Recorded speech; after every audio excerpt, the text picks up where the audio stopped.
O bidonları düzeltebilir misin ya? Sana zahmet. Şu bidonlar var ya alttakiler. Onları bir düzgünce ne koy? Heh. Tamam, onu da koy. Tamam. Bu makinenin bir suyunu boşaltalım. Sen beni Olmuyor. Sen beni unuttun ya. Suyu almışsın. Ya benim unutulacak adam mıyım ben ya? Bu kafede herkesi unutun, beni unutmayın.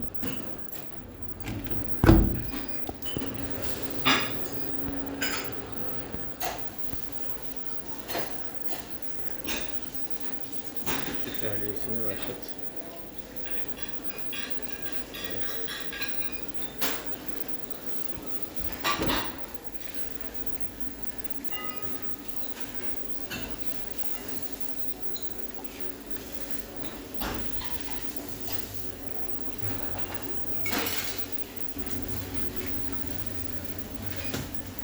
Tamam.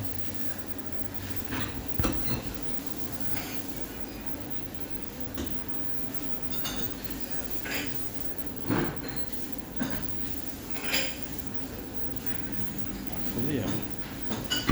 Her şeyi komutlu yapıyor inşallah.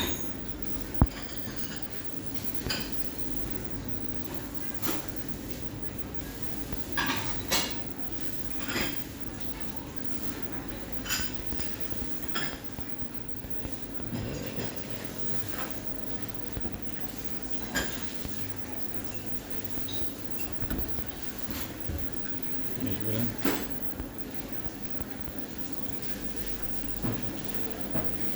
Oradan su taşıyor.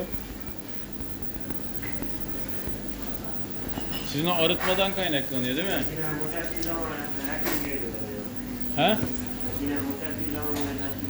Ama iyi ya. Bir şey bilmiyorum. Tamam, bu kadar yeter.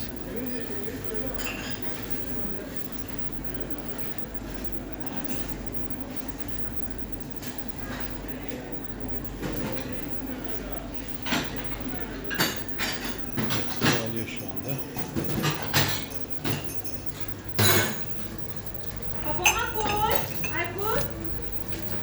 Aratıcı alıyor, evet.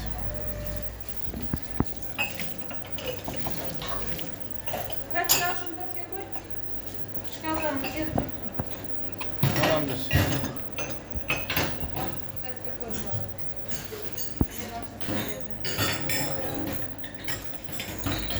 Sıkıştırdan buradan koyver içine. Bu makine şey yapan,